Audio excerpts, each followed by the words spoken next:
existe esse processo? E esse me parece que é o processo mais viável. A cassação, de fato, seria muito traumática, nunca ocorreu nessa situação. Mas me parece que o Paulo Marçal é um criminoso serial na esfera política. Me parece que uma boa possibilidade é que haja uma impugnação da candidatura, mas não basta a impugnação. É importante que haja inelegibilidade. É difícil fazer essa inelegibilidade, mas existe a possibilidade da impugnação no TRE pelo seguinte: no estatuto do PRTB está dito, olha que loucura, no estatuto do PRTB está dito que um candidato, para alguém ser escolhido candidato a qualquer cargo do partido, ele precisa estar filiado ao partido por 6 meses antes da convenção. E ele não estava. Aí a impugnação, provavelmente a impugnação do registro de candidatura é uma situação muito similar com a do Lula em 2018. Cuja candidatura não foi registrada. Isso provavelmente aconteceria antes da eleição. E aí é bastante menos traumático. Porque em 2022, a razão pela qual ele não foi diplomado deputado federal, não houve perseguição nenhuma. Ele não apresentou para o Tribunal Regional, Tribunal Superior Eleitoral, os documentos exigidos. Faltavam documentos, então ele concorreu sub júdice. E ele sabia que ia perder. Então, me parece que o mais provável, ou o mais desejável, dentro do cenário que você descreveu muito corretamente, não é a cassação pós-eleição, é a impugnação da candidatura, de modo que ele já não não seja votável no pleito eleitoral, na época das eleições. Você é o cientista político entre nós. Quer dizer nada. Não quer dizer nada. O mundo da economia da atenção. Eu não sei qual é a visão de vocês, mas eu e o Christian, a gente está com uma cara de desolado aqui ouvindo tudo isso. Eu estou preocupado, estou ouvindo vocês aqui. Não, eu estou aprendendo algumas coisas, estou ouvindo outras. Como é que você lê, Christian? Olha, o meu problema é um problema do ponto de vista sistêmico e de princípios de funcionamento do sistema judiciário.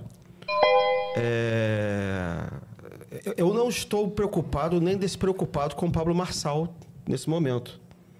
Você tem uma corrida eleitoral, ele é candidato, ele está aparecendo. A minha regra é, a justiça ela tem que estar livre para, uma vez provocada pelos outros candidatos, garantir igualdade de condições.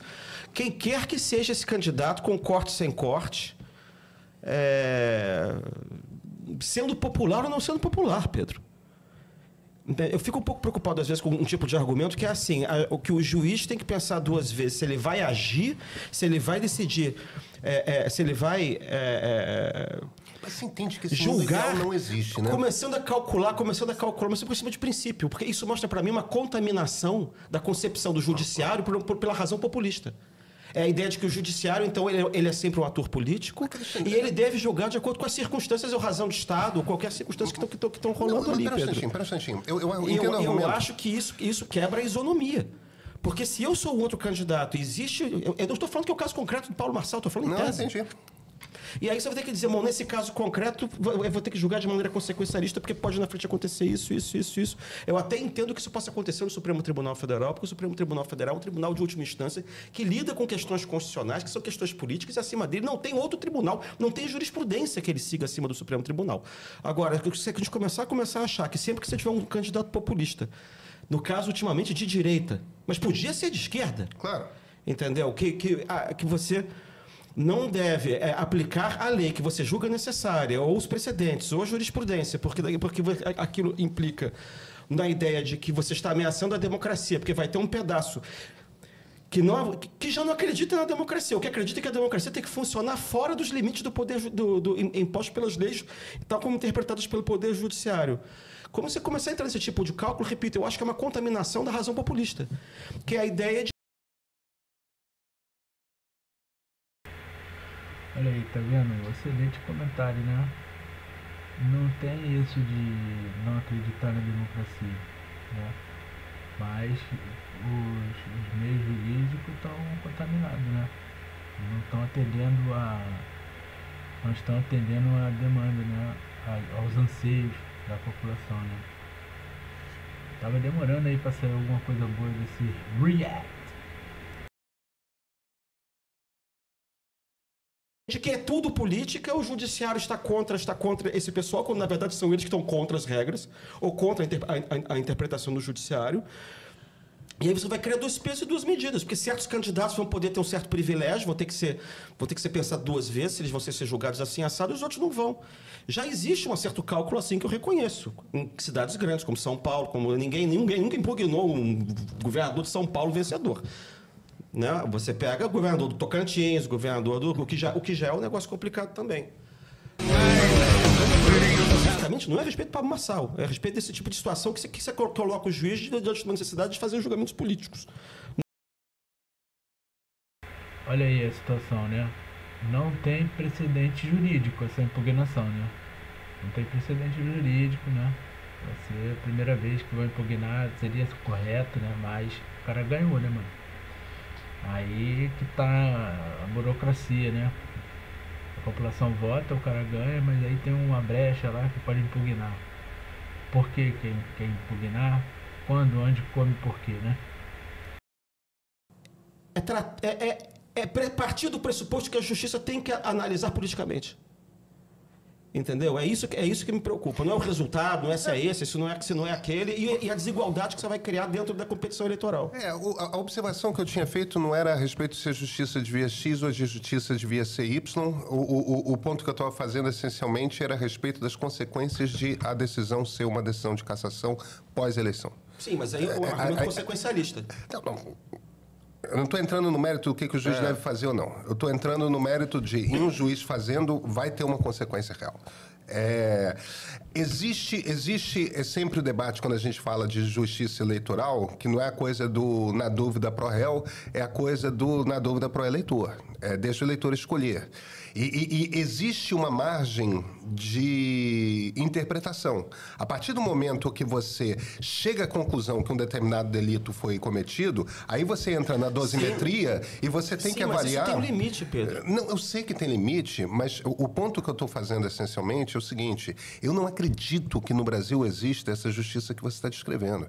Eu acho que claramente no que a gente viu na história do Brasil de 2013 para cá, é que a justiça calcula politicamente, sim, e desde a primeira instância. O caso da Lava Jato é isso. Entendeu? E eu não estou ignorando o fato de que existe um juiz de primeira instância que vai tomar a decisão de como que eu encaro o resultado eleitoral de uma cidade de 13 milhões de habitantes. Entendeu? Esse troço pesa. Esse troço pesa. Eu entendi 100% do seu argumento. Eu concordo e não tenho como discordar de absolutamente nada do que você falou. Mas tem um e, no ponto entanto, aí. no mundo real, a coisa não funciona assim.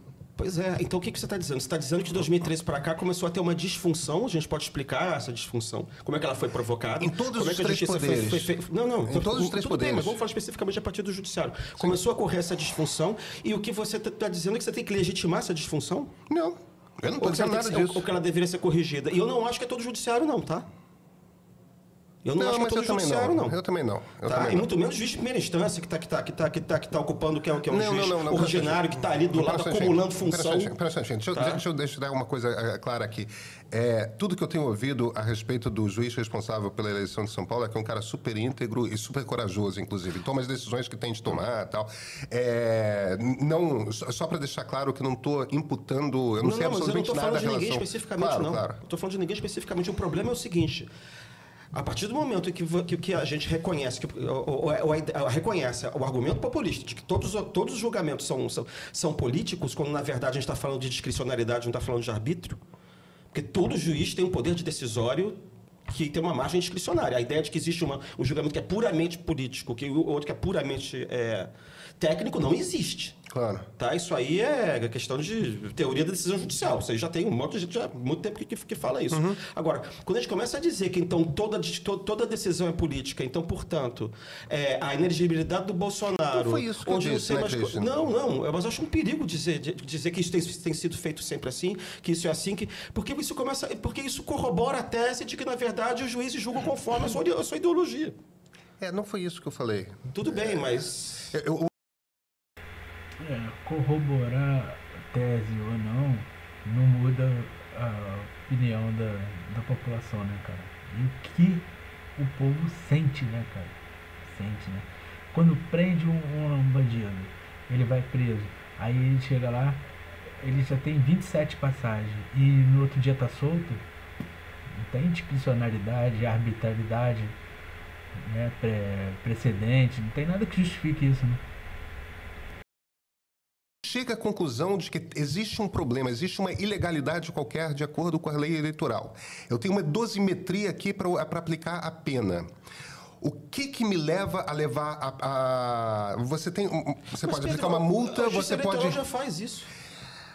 Com o prefeito de São Paulo nunca fez, né? Não, mas com governadores argumentos e prefeitos. consequencialistas ela tem. Tanto que eles não caçam o governador de São Paulo, foi o que eu estava falando aqui antes. É isso. Esse tipo de argumento já faz. O problema só, se você falar que é porque o prefeito de São Paulo, tudo bem.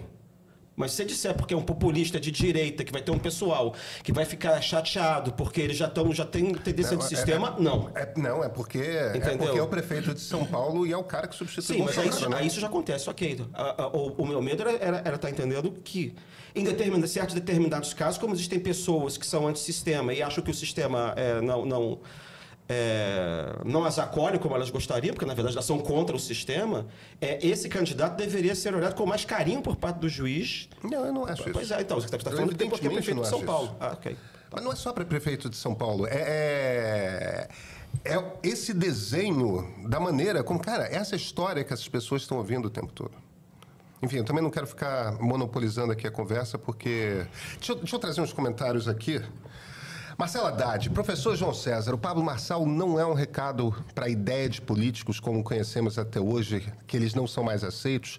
A forma como os políticos se relacionam com os eleitores mudou e eles não.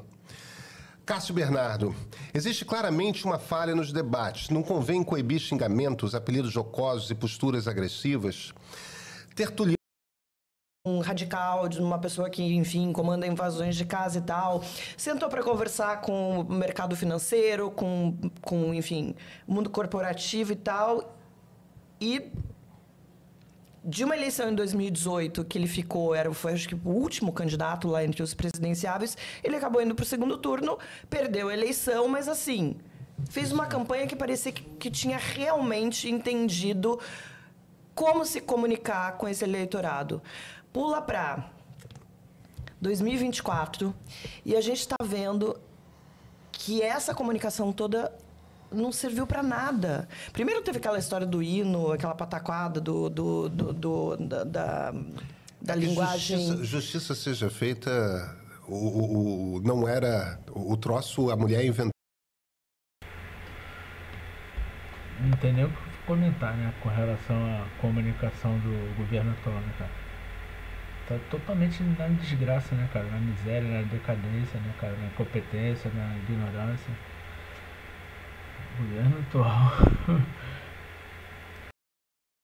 Que, enfim, os marqueteiros políticos, os analistas que analisam as campanhas, o marketing, dizem que essa questão, o apoio da classe artística não é mais como era antigamente.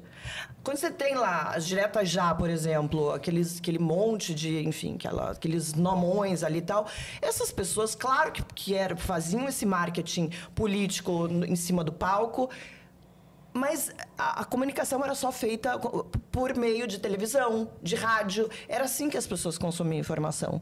A gente não tem mais isso. Isso foi quebrado. Esse monopólio da informação foi quebrado. E, assim, Pablo Marçal, esse exemplo que você dá do Andrew Tate, eu li muito, consumi muita coisa dele para entender o que era esse fenômeno, porque é uma coisa bizarra. Ele está preso... Né? É assustador. Inclusive, está preso na Romênia acusado de tráfico sexual de mulheres. É muito mais pesada. O que ele propagava nas redes sociais era violência contra a mulher, estupro, enfim, todo tipo de agressão. Né? E ele praticava. Então, assim, é um sujeito realmente barra pesada.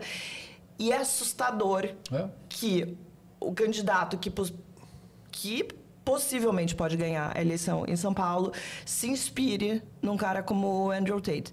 O que me preocupa a gente está falando aqui, discutindo muito a questão jurídica, se vai cassar, se não vai cassar, se vai ficar inelegível, mas é aquilo que você falou, que eu já tinha falado lá, desse fenômeno de multiplicação de sujeitos como ele. Porque se você caça o Pablo Marçal agora, ele se torna inelegível, não significa que a política vai estar numa situação melhor, que a democracia vai estar numa situação melhor do que sem um sujeito como ele na política.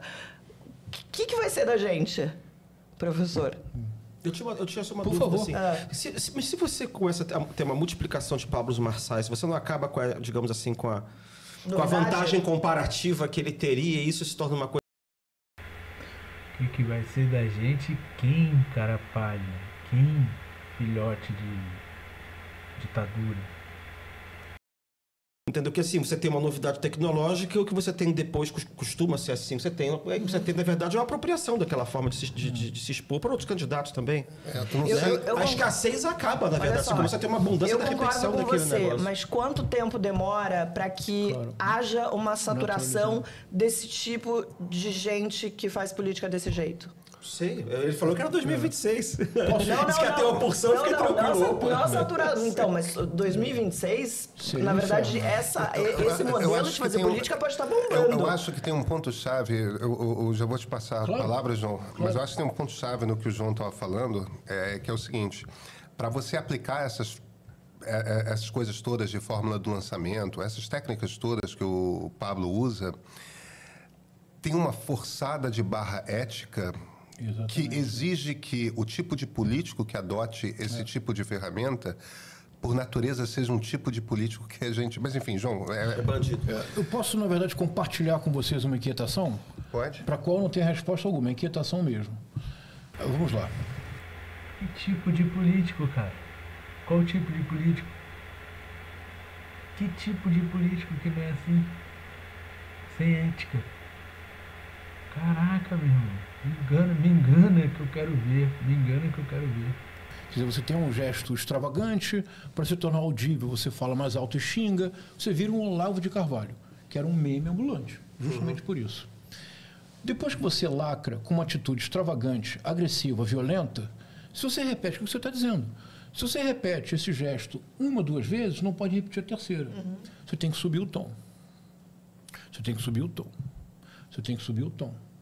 O resultado é o que já acontece desde que o Homo sapiens existe, que é a desagregação social completa.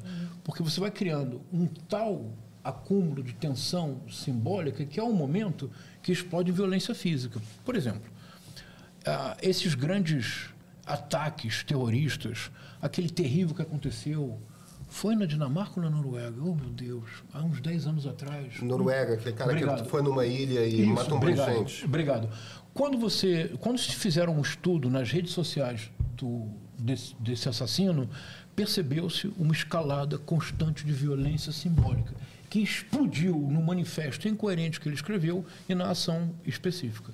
Isso quer dizer que, do ponto de vista estrutural, a maneira como a operação do algoritmo está organizada nas grandes plataformas favorece sempre a explosão de violência simbólica para gerar lucro, porque aumenta a visibilidade. Nas redes sociais, há uma forma de lidar com isso. E isso é que tem me inquietado muito. Eu tive a sorte, em Stanford, de estudar com um pensador francês extraordinário, o René Girard. Você é um dos principais referências do René Girard no Brasil. E tive ainda o privilégio de fazer um livro com ele, com um colega italiano, chamado Pier Paolo Antonello, sobre toda a obra dele.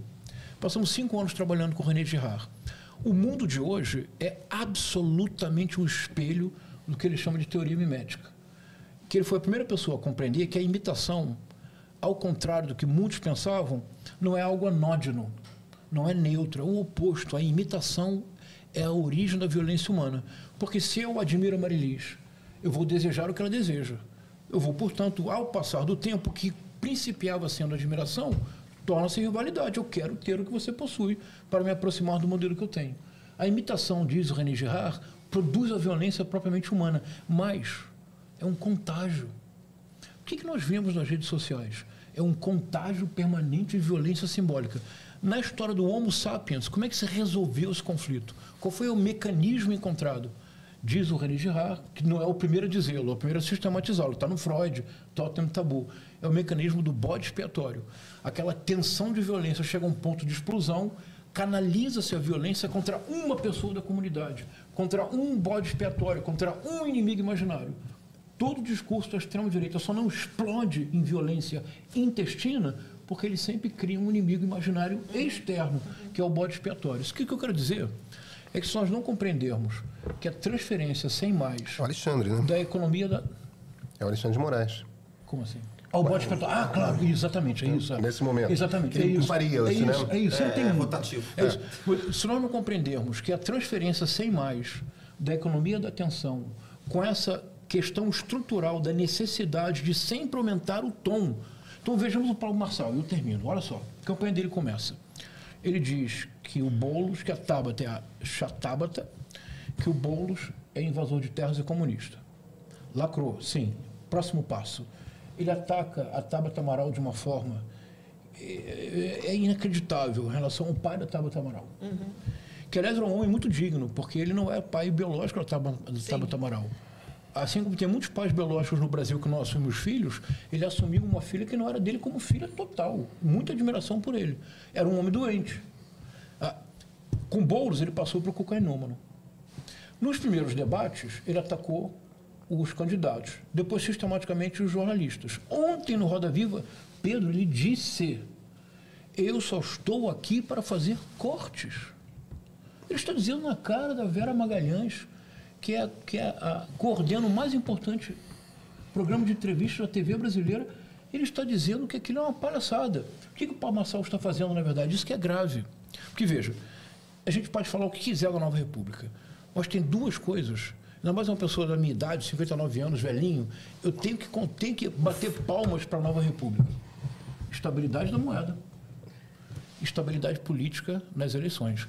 Pela primeira vez em toda a história brasileira, nós tivemos 10 eleições presidenciais, de 89 até hoje, e o processo eleitoral manteve-se rígido, como diria o Christian, com um vocabulário de jurista.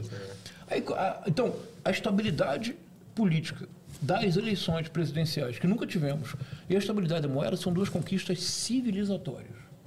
O que o Paulo Marçal está fazendo, ele não está atacando o Boulos ou a Tabata. O Paulo Marçal está atacando o cerne da democracia. Não pode haver democracia se nós, de fato, não acreditarmos no processo eleitoral. Nenhum de nós é tolo a ponto de imaginar que o nosso processo é perfeito. Não, não, não. Mas o Pablo Marçal, de maneira deliberada, ele quer colocar em ridículo o processo eleitoral. Isso não é aceitável. Isso vai gerar uma situação que é a situação como nos Estados Unidos aconteceu no Texas. É uma situação de guerra civil. Vai chegar um momento em que essa violência vai explodir. Se houver uma multiplicação de Paulos Marçais, esse país vira uma panela de pressão. Mas vira uma panela de pressão porque o cerne da democracia foi perdido, que é o processo eleitoral. Por que eu estou dizendo isso? Não é porque ele é popular, é porque ele entrou no sistema com a intenção clara de respeitar as regras para desmoralizar o sistema. Isso não pode ser admitido. Eu quero só compartilhar essa angústia com vocês. Uma coisa que você trouxe, Pedro, falando das pesquisas que mostram que o Pablo Marçal teria mais dificuldade de vencer o Boulos no segundo turno do que, por exemplo, o Ricardo Nunes. Foi isso que você falou? Sim. Será que não é justamente por isso, apesar, enfim, da gente ter uma direita muito grande no país, ter uma parte muito radicalizada, que votaria no Pablo, apostando, inclusive, nessa ruptura democrática, porque não acredita no sistema, mas uma parte também que não embarca nesse discurso e não quer isso. E por isso votaria mais facilmente no Nunes. Será que não é isso? O que acontece, isso é uma coisa que... A minha inquietação ficou clara? Ficou, e eu vou te falar uma coisa, João, eu já vou te responder, Marilis. Diretora, eu tô pensando aqui, eu já vi que você botou a chamada para o fim do programa, eu tô pensando em quebrar nossas regras, em vez de a gente ir para a sala secreta, a gente estender em meia hora o programa ao vivo e encerramos. Vê se a chefia permite, por favor.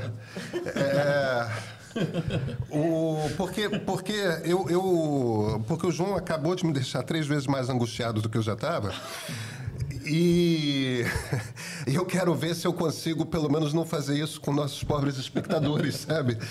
Porque eu considerava, quando eu entrei aqui no programa, com muita convicção, já tendo visto tudo quanto é cenário, de que um cenário da cassação seria pior do que a eleição do Pablo, prefeito de São Paulo, e eu me convenci de que o cenário do Pablo, prefeito de São Paulo, é ainda pior do que eu imaginava, mas não me convenci de que a cassação seja melhor do que...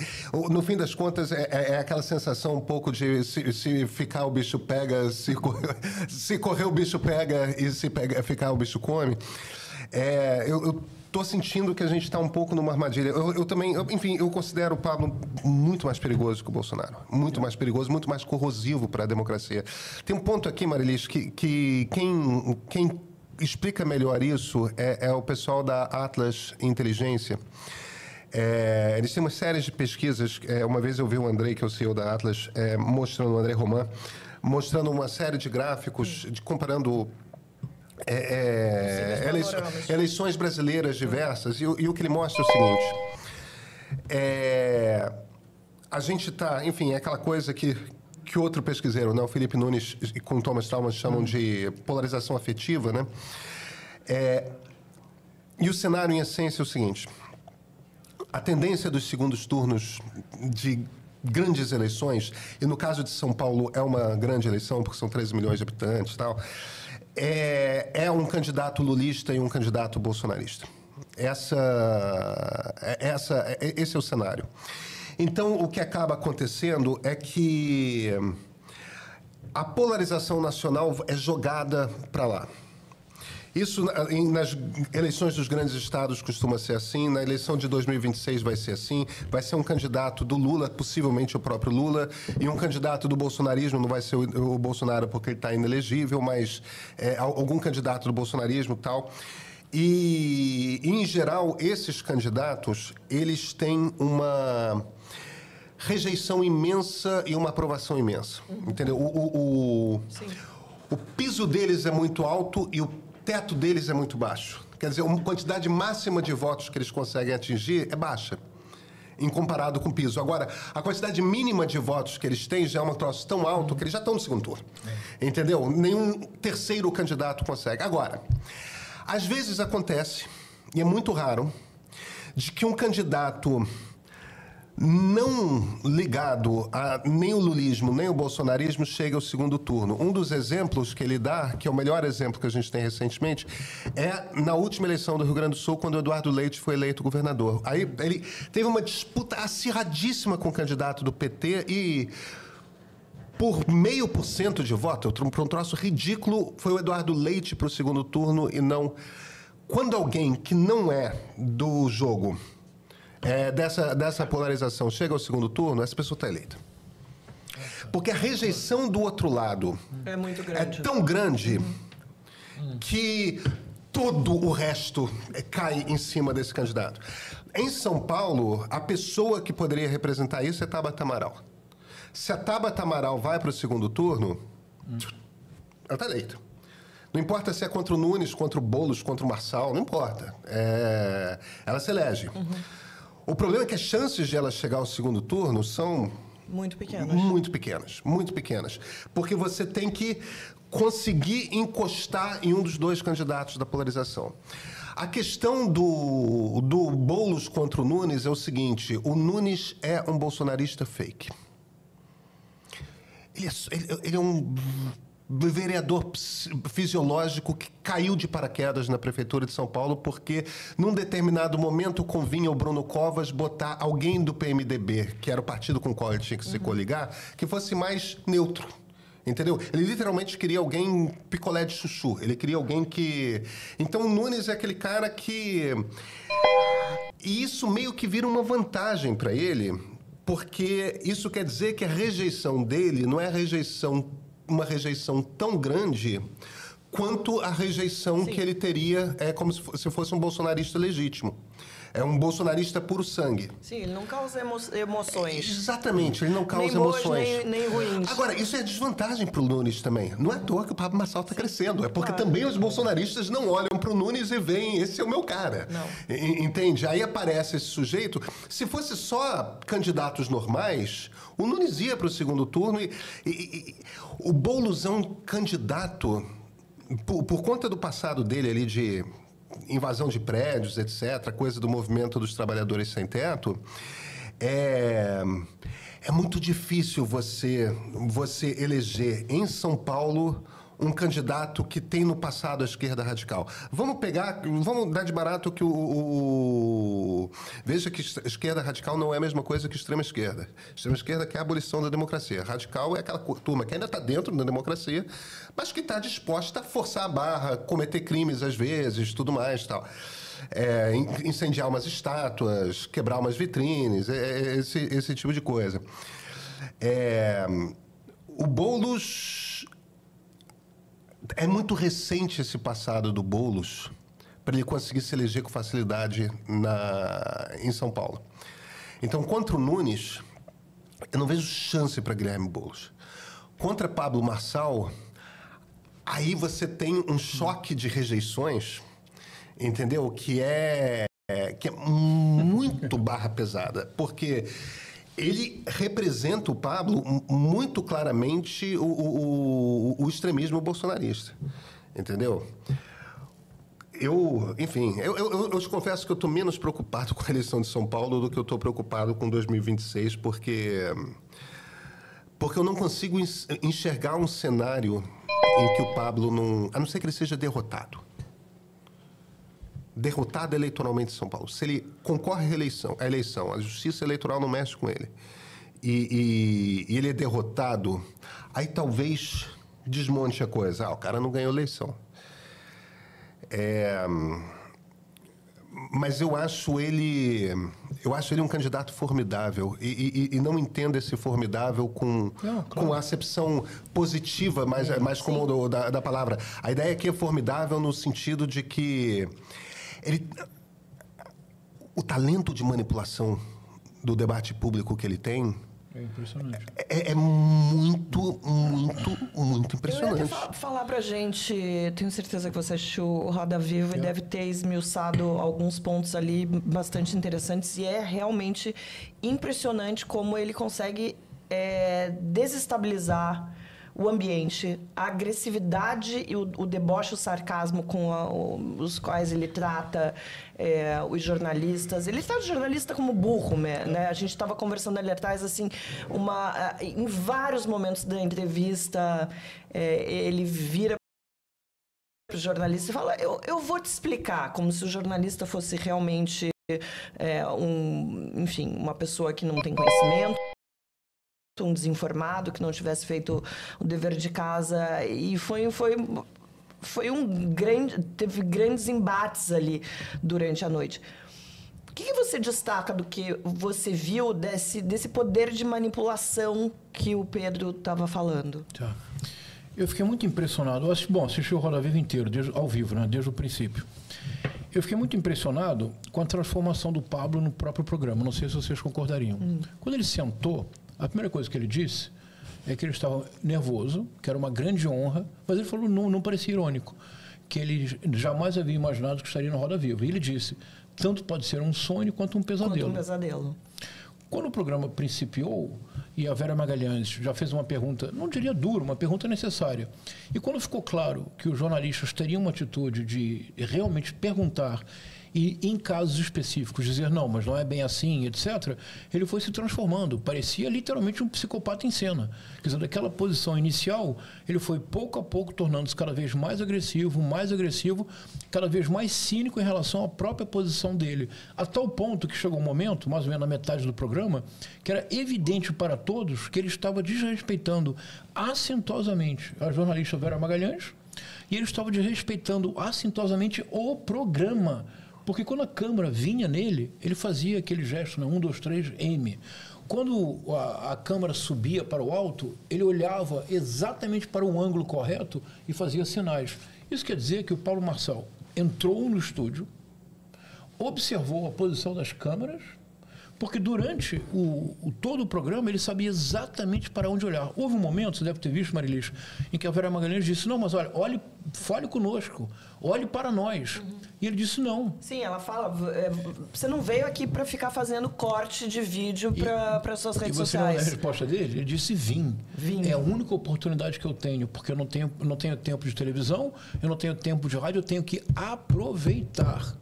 E chegou um momento... Ou seja, parasitar o sistema porque ele é um pobre coitado que está posto para fora lutando contra ele. Essa eu acho que é a palavra-chave, Christian. A metáfora que me ocorre para pensar o Pablo Marçal é um parasita, mas é esse tipo de parasita que só sobrevive se ele mata o hospedeiro. Não é um parasita qualquer. É parasita ou ele quer mostrar para o eleitor dele que ele é um parasita? Que ele é um cara que foi convidado, que ele não foi convidado para a festa, tá ali, não sabe por quê, entendeu? Porque afinal ele não pertence a esse mundo. Ele tem muito esse tipo de discurso, né? E aí, na verdade, aí ele faz o teatro da humildade quando chega, depois ele faz o teatro do deboche contra o sistema, porque o Roda Viva é o sistema, porque os estudos de televisão são o sistema, entendeu? Ele fica encenando essa situação. Mas a impressão que eu tenho é que ontem no Roda Viva, mas pode ser talvez uma impressão otimista da minha parte, pode ser inconsciente, que eu diria agora. Eu acho que ele passou do ponto, Marilis, não sei se você concordaria. Porque em que medida ele passou do ponto? É que eu acho que ele começa a entrar no que o Pedro acabou de comentar. Sem dúvida alguma, a rejeição do Boulos no segundo turno em São Paulo é muito grande. Mas não esqueçamos que o Fernando Haddad derrotou o Tarcísio de Freitas na cidade de São Paulo. Mas o Haddad... mas, claro. O Haddad não é um cara que vem da esquerda radical. É o PSDB do PT, como se diz. Não, ele é quase um... Ele não é, porque ele não é um liberal, mas ele é quase que um tucano dos anos 90. Né? É muito diferente nesse sentido. Assim como a Marta Suplicy, é a aristocracia paulistana. Eu acho que existem... O que eu estou querendo dizer é que eu acho que ontem, no Roda Viva, o Pablo Marçal, ele talvez esteja começando a perder a mão. Porque a impressão que eu tenho é que o comportamento dele, a partir da segunda metade do programa, foi algo tão debochado, tão cínico, que eu acho que isso afunila o apoio que ele pode ter no segundo turno. Porque para uma parte considerável dos paulistas, bastaria separar para que o feitiço se volte contra o feiticeiro, fazer dois ou três cortes da participação dele no Roda Viva, desrespeitando as jornalistas, especialmente as jornalistas mulheres, engrossando a voz para falar com as jornalistas. Por exemplo, houve um momento que a Amanda Aldi tentou fazer uma pergunta ao Vera Magalhães. Ele levantou a voz, falou de maneira muito forte se ele podia terminar. Então, me parece que, para um segundo turno, se ele chegar lá, se ele não tiver uma correção de rumos radical muito rapidamente, eu diria que um segundo turno para ele vai ser particularmente difícil, Pedro, porque acho que ele está afunilando demais essa estratégia. Eu acho que está passando do ponto. Gente, vocês não acham que estão muito alarmistas, não? Não. Vocês acham realmente que a tecnologia ou o domínio tecnológico resolve vários outros problemas de rejeição, de mensagem, de bloqueio do sistema político? Eu acho que Luiz Inácio Lula da Silva se elegeu presidente da República com uma diferença de 1,5 milhão de votos para Jair Bolsonaro. Mas você acha que eles são iguais, Bolsonaro? Eu acho que ele é melhor. Muito pior. Você acha que ele capta mais gente que o Bolsonaro? A Marilis usou a palavra pior, eu usei a palavra melhor e a gente quis dizer a mesma coisa. Mesma coisa. Eu sei. Ô, Christian, eu sei disso, eu só estava... 2 semanas antes de... Aliás, mentira, acho que poucos dias antes de sair a primeira pesquisa que mostrava ele praticamente empatado ali, chegando muito perto do Nunes e do Boulos, eu escrevi falando... O título da minha coluna era... que Pablo Marçal é uma ameaça real. Fui atacada, disseram que eu era maluca, que imagina que o cara era uma pessoa qualquer que ia ficar ali nos últimos colocados e tal. A pesquisa saiu e mostrou exatamente... E assim, ali eu falava que não só em relação à prefeitura, mas em relação a 2026. Então, assim, o que a gente está conversando aqui agora não é exatamente uma novidade para mim, imagino que talvez para o Pedro também não, para o professor também não, da capacidade dele de usar essa comunicação que poucas pessoas têm, têm poder, e a visão que ele tem dessa transformação da comunicação no mundo. Ele foi buscar uma coisa que estava funcionando lá fora que as pessoas não faziam a menor ideia. E as pessoas não estão fazendo isso porque são boazinhas ou porque acham ele o máximo, acham ele um cara visionário, um self-made man. As pessoas estão ganhando muito dinheiro. Tem moleque ganhando na casa dos 3 dígitos aí várias vezes por mês, fazendo corte de vídeo, monetizando isso. Então, assim, não é só também, não é uma coisa altruísta. As pessoas estão ganhando dinheiro e ele está sendo beneficiado, sabe disso e está estimulando que isso aconteça cada vez mais. Como é que é o jogo aqui? O que a turma do Carlos Bolsonaro fez em 2018? Eles precisavam conseguir fazer discursos diferentes para eleitores específicos. Não um discurso para os militares, um discurso para os evangélicos, um discurso tudo mais.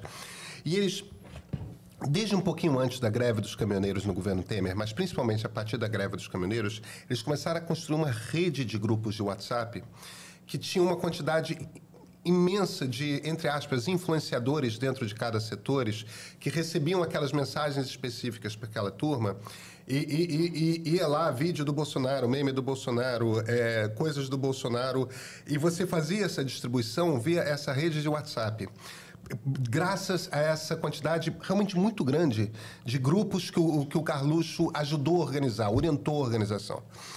Como é que o Pablo Marçal faz? O Pablo Marçal não precisa usar o WhatsApp porque ele está usando uma coisa que não existia em 2018, que é o tipo de algoritmo que o Instagram e principalmente o TikTok tem, que são algoritmos extremamente eficientes que você não precisa fazer o grupo. O algoritmo já leva aquele corte em particular, com aquele tom em particular, para a pessoa que quer aquele tom e aquele corte, aquele jeito. Então, como é que é esse negócio do concurso de cortes e por que esse negócio do concurso de cortes é brilhante? Porque o lance do concurso de cortes é o seguinte, você chega para 500 garotos e fala, fica vendo as coisas que eu faço, entendeu? Cada podcast que eu vou, cada entrevista que eu dou, cada live que eu faço, fica vendo. E eu quero que vocês peguem e façam cortes de 30 segundos, 60 segundos e joguem nas redes de vocês. Usando toda a sua criatividade e as ferramentas que as próprias redes te dão. E aí, vocês podem botar texto em cima, vocês podem botar o que vocês quiserem em cima, tal. Sai jogando. Então, eles não fazem porque eles querem aumentar a chance de viralizar, né? Então, são 500 garotos de 16, 17, 18, 19 anos fazendo 20 cortes por dia, 30 cortes por dia. 4 mil, diz o Pablo. 4 mil na rede dele, né? Fazendo esses cortes. Cada um fazendo dezena de cortes por dia. Pois bem, como é que esse troço funciona na prática? 4 mil caras fazendo 10 cortes cada um todo dia. É uma loucura.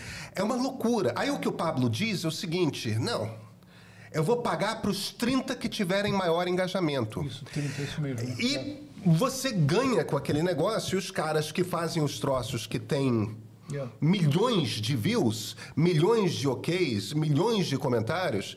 Esses caras ganham uma grana. E olha, é uma grana boa, tá? 20 paus, 30 paus, 40 paus os primeiros. É muito mais do que isso. Não, depende do dia, depende do produto. 3.970 trabalharam de graça. Trabalharam de graça. E o lance desse negócio, que é uma das coisas que o pessoal não fala sobre a economia da atenção, é o seguinte: se você fica ali no Instagram, você fica um pouco com a impressão, ou no TikTok e tal, você fica um pouco com a impressão de que existe o truque.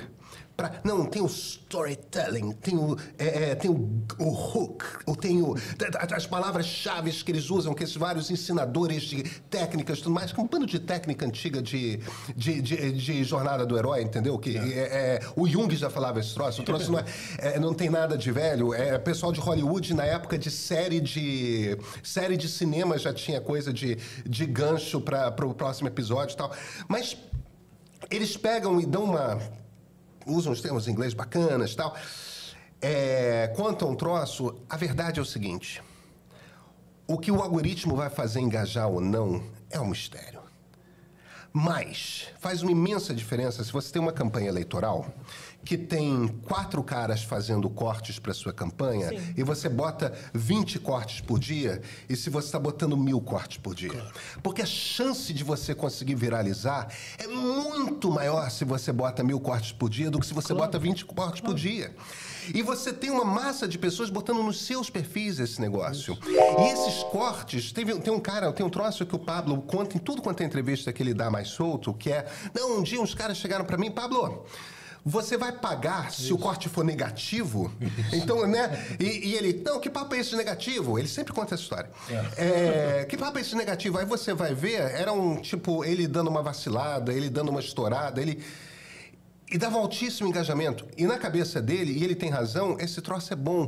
E o pior é que é bom, porque o algoritmo faz esse negócio da agressividade dele chegar na pessoa que quer ver ele sendo agressivo. E o corte em que ele tá bonzinho, ponderado com os jornalistas, chega na cara das pessoas que querem ver ele sendo bonzinho, ponderado com os jornalistas. Então, tudo aquilo que o Carluxo fazia artesanalmente, ele conseguiu construir uma máquina que faz isso pro algoritmo jogar. Tudo bem, mas a impressão que eu tenho é que vocês estão focando o sucesso e o êxito absoluto dele num elemento só, que é o elemento do meio. É a curva de crescimento dele, entendeu? Christian. Não, tudo bem, mas eu não sei se vai bater num teto, eu não sei se o sistema dele vai absorver, eu não sei se ele não vai ter um índice de rejeição. Eu não acho que foi isso que elegeu o Bolsonaro. Eu acho que foi a crise do sistema representativo, eu acho que foi um monte de coisa que aconteceu ali. Que não foi só isso, mas... Não, eu acho que existem outros fatores, deve ter 4 ou 5 outros fatores que fazem com que alguém vença a eleição. Por isso que eu estou falando assim, que eu acho que o foco da análise está muito em cima dessa novidade ou da destreza tecnológica dele, que é um meio de atingir os eleitores, mas existem outros fatores que levam as pessoas para votar nesse sujeito, que não é só o fato dele estar em toda parte, sendo exposto como produto, entendeu? Não, é isso que eu quero dizer. Eu não estou dizendo que ele não vai ser eleito, também não estou dizendo que ele vai ser, mas estou dizendo só que eu acho que está um certo... Tá uma ênfase muito grande na ideia de que ele vai ganhar porque ele domina esse tipo, esse meio. Eu não sei. Você levantou um negócio aí, você começou a falar da rejeição de mulher, da rejeição disso, da rejeição daquilo. Christian, mas eu acho que o que a gente está falando, na verdade, é o que diferencia o Marçal de outras pessoas que têm o mesmo discurso que o Bolsonaro, por exemplo, tinha e que ele tem agora, que é antissistema, como que ele fica chamando todo mundo de comunista. Oi? Ele atrai menos gente potencialmente. Porque ali não tem golpismo, aparentemente. Quando ele não fala em golpismo, ele não está falando de militarismo, não está falando de ditadura, ele não é exatamente igual ao Bolsonaro. Eu não sei se o perfil dele atrai o mesmo de quantidade de gente.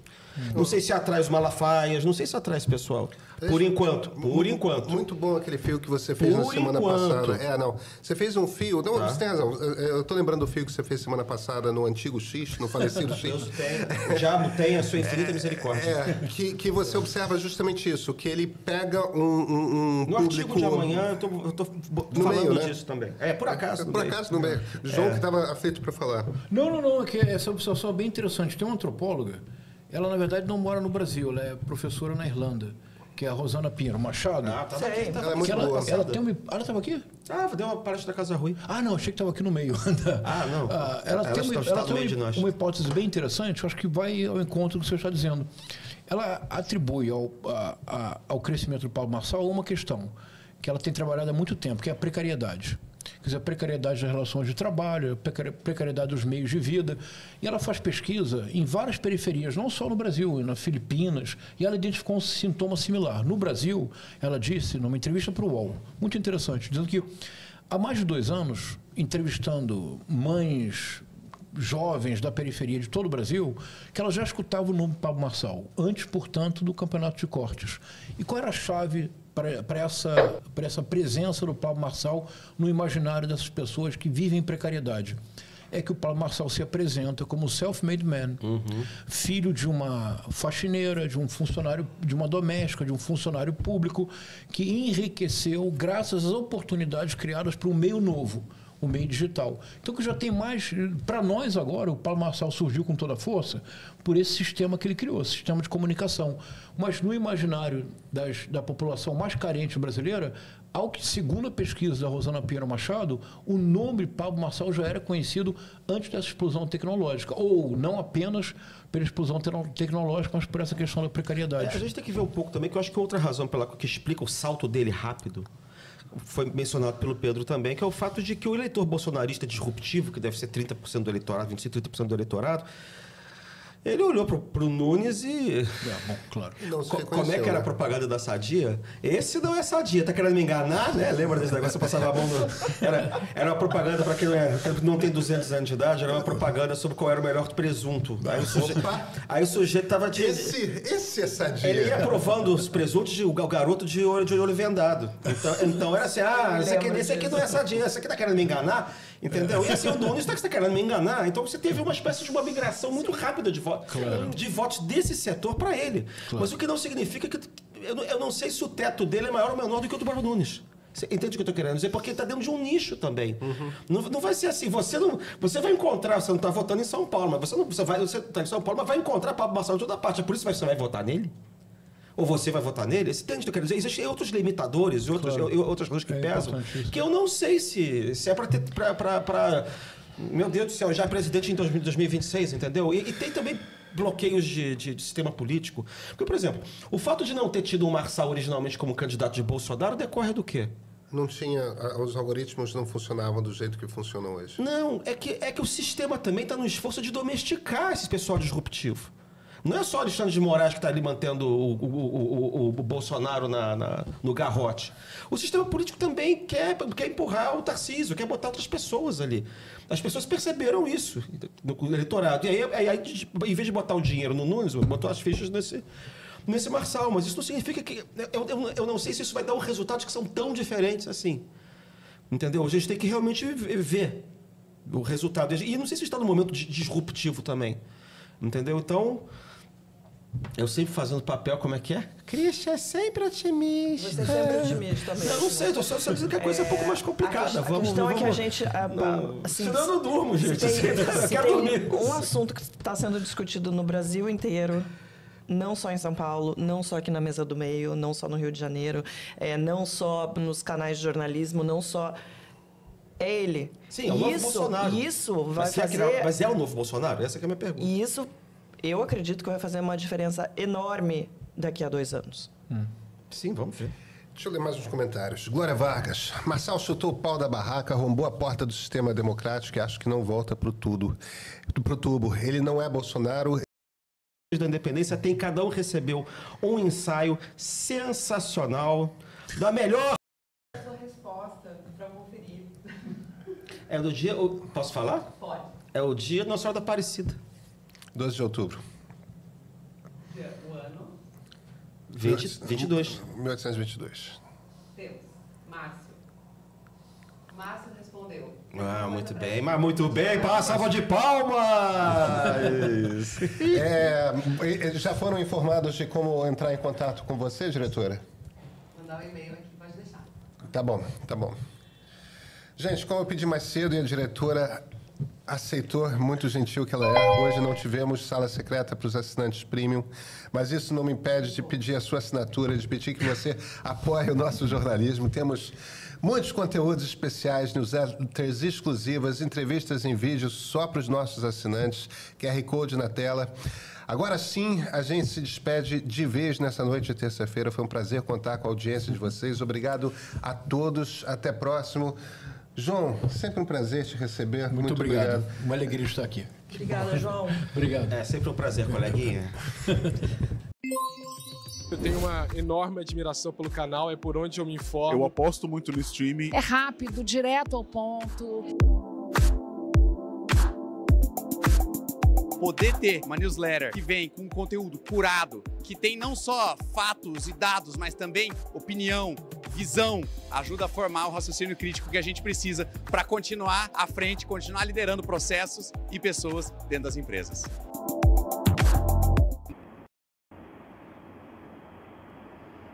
Olha, pessoal, é muito grave o que aconteceu com o Leonel Querino, Leonel de esquerda, que é candidato a vereador. Ele estava panfletando na Tijuca e esbarrou com a campanha do Rodrigo Amorim, desse deputado vagabundo, marginal, fascistoide, né? E o Leonel foi fazer um vídeo, né, falando de boa com o Rodrigo Amorim, rindo e tal. E, de repente, começa uma confusão. Tá tudo gravado, tá? Não adianta vocês virem contar narrativa diferente, etc. Tá tudo gravado, eu vou mostrar o vídeo aqui. E, de repente, ele veio falar, ele falou alguma coisa do Bolsonaro, o Leonel Quirino, nem provocou diretamente o Rodrigo Amorim. De repente, empurra o Leonel Quirino, derruba a câmera dele. A equipe, o Rodrigo Amorim e a equipe que estava lá com o Rodrigo Amorim, os asseclas, derrubaram o celular do Leonel Quirino e, quando ele foi pegar o celular no chão, vem um chute, né, que provavelmente é o chute do próprio Rodrigo Amorim, no rosto dele. Ele cai desacordado, né? O Leonel Quirino cai desacordado. Então, primeira coisa, isso é uma agressão grave, certo? A gente não sabe se foi o Rodrigo Amorim, se foi o próprio. Ele diz que sim. E pelo tênis, né, filmaram o tênis que o Rodrigo Amorim estava calçando, né, um tênis branco com uma lista preta. Esse mesmo tênis que a câmera pega, né, chuta a cara do Leonel Quirino, quando ele estava agachado, ou seja, de maneira covarde. Até isso, esse Rodrigo Amorim é um covarde. É um covarde por andar só com segurança, né?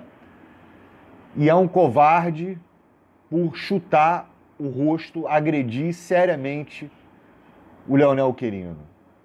Eu acompanho o Leonel Quirino há muito tempo, desde o primeiro vídeo que ele fez, questionando, tá? Diferente do MBL, que chega xingando, que chega intimando a pessoa, intimidando a pessoa, que chega ofendendo, que chega para brigar, pronto para briga, para partir para agressão física finalmente, que chegam pedindo para dar porrada. O MBL sempre fez isso. Vamos cair na mão, você não é sujeito homem para me dar porrada. Vem bater em mim se tu é homem. Eles fazem isso, sempre fizeram isso, né? Provocaram, né? Então, o Leonel Quirino é muito diferente do MBL. Muito diferente. Todos os vídeos, é só vocês assistirem os vídeos do Leonel Quirino, Leonel de esquerda. Vocês vão ver que ele entra, faz pergunta, né, inteligente, pergunta lá dentro do campo das ideias, falando do Bolsonaro, falando da extrema-direita, falando de coisa, nunca ofendendo a pessoa que está sendo entrevistada, nunca achacalhando a pessoa que está sendo entrevistada. Muito diferente do MBL. Ele nunca foi de briga, nunca foi de arrumar confusão. Ele não questiona as pessoas para cair nos finalmente, para sair nos finalmente, para ir na porrada. Ele é contra a agressão física. E o que acontece? Esses fascistoides, que por enquanto estão achando que estão sendo legitimados, que têm legitimidade, né? E que são impunes, porque a gente só vê essas agressões acontecendo por causa da impunidade que assola esse país a esses fascistas. A impunidade. O Rodrigo Amorim já era para ter sido preso desde quando ele rasgou a placa da Marielle. Já era para tinha que ter botado ela na cadeia. Já era para ter sido investigado. Uma vereadora que foi morta, assassinada, e o cara vai lá no dia seguinte, pouco depois, vai lá e rasga a placa da Marielle, assassinando ela 2 vezes. Covarde, covarde. Rodrigo Amorim, você é um covardão, um covardaço, um fascistoide, que só arruma confusão. Você já tem histórico de agressões. Só arruma confusão quando tá cheio de cara armado, cheio de homem armado do seu lado. né, seu covardão? Você não, provavelmente não é valentão sozinho, né? Leonel Querino vai questionar as pessoas sozinho, cara. Sem estar armado, sem ter gangue, igual o MBL faz. O MBL não vai sozinho. Essa galera do MBL nunca está sozinho. Está sempre do lado ou da polícia ou dos seus companheiros, dos seus asseclas, né, dos marginais. Diferente do Leonel, que vai sozinho na cara dura. E ele não foi lá para um lugar onde ele não foi chamado. Ele estava fazendo panfletagem. O candidato a vereador do PT, Leonel Querino da Silva, Leonel de esquerda, estava panfletando na Tijuca, na zona norte do Rio, na manhã do domingo. No mesmo local, o vereador Rogério Amorim, do PL, tinha que ser do PL, né? Faziam adesivaço. E o deputado estadual Rodrigo Amorim, candidato a prefeito pela União Brasil, seguiu em direção ao evento do irmão e passou por Leonel. O petista começou a gravar imagens do deputado. Correligionários do candidato a vereador dizem que Amorim chutou o celular que voou. Quando o Leonel tentou pegar o aparelho, chutou mais uma vez. Dessa vez o rosto do Leonel Querino. Isso é uma tentativa de homicídio. Pode ser enquadrado como tentativa de homicídio. Isso é uma agressão grave. Antes que o petista se recuperasse, um grupo de rapazes passou a agredi-lo. Leonel foi internado no hospital Glória D'Or, que identificou fraturas na face e no nariz. Postagem do perfil do Leonel no Instagram acusa o próprio Amorim pela agressão. E aí vem esse bosta, desculpa palavreado aqui, esse canalha, dizer que ele foi insultado, que ele foi chamado de miliciano e etc. E isso é justificativa para agressão?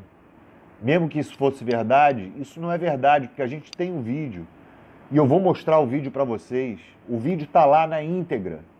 Tudo que Leonel chegou, a forma como ele chegou e abordou o Rodrigo Amorim, né? Vocês vão ver a forma, não adianta vir com narrativa que ele provocou, que ele insultou o Rodrigo Amorim, porra nenhuma. Ele foi agredido gratuitamente, porque são fascistoides. A assessoria do Rodrigo Amorim afirmou que a defesa, que agiu em defesa própria. O filho da... Né, esse cara, esse cara ainda fala que agiu em defesa própria, cara. Ainda tem isso não vai colar. Isso não cola. Esse cara tinha que ser cassado imediatamente. Um deputado que rasga a placa da Marielle, um deputado que agride fisicamente, faz uma tentativa de homicídio, tem que ser cassado imediatamente, instantaneamente, e não ir para julgamento para ver se vai ser cassado ou não. Deveria ter regras. Mas por que nós... Olha, que extrema esquerda, que extremismo, que beleza, hein? É isso aí, garotão, vai pra galera, faz o L. Rodrigo Amorim, né? Todos saem impunes. Por isso que eles se sentem no poder de continuar fazendo isso, né? Agora, porra, dizer que estava agindo em legítima defesa, que legítima defesa, cara? O vídeo mostra o contrário. O contrário.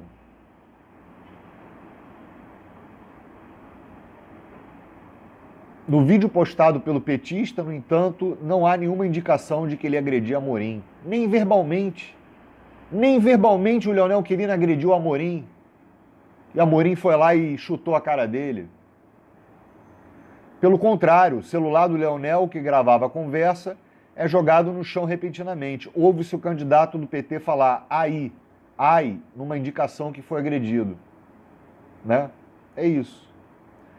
O Amorim ficou conhecido por quebrar a placa da Marielle, né?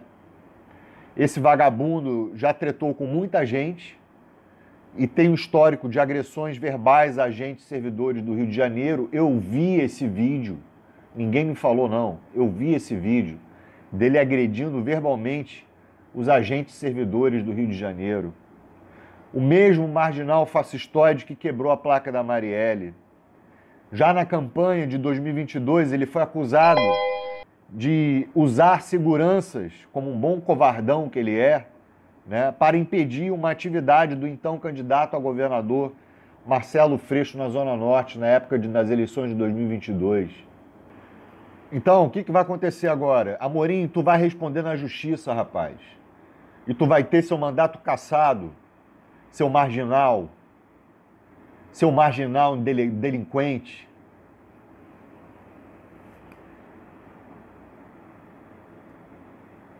Agora, o partido do PT, do Partido dos Trabalhadores, vai pedir a cassação do registro da candidatura de Amorim após a agressão ao candidato vereador, Leonel Querino. Você tinha que estar na cadeia, teu lugar é na cadeia. Você vai responder criminalmente e eleitoralmente, né? 2 crimes aí. E você vai responder. Tomara que você responda por tentativa de homicídio. Olha o que o presidente do municipal do PT falou. Não vamos fazer isso somente pelo Leonel. Sabemos que foi o Rodrigo Amorim mesmo que praticou a agressão pela similaridade do calçado, do sapato, né, do tênis.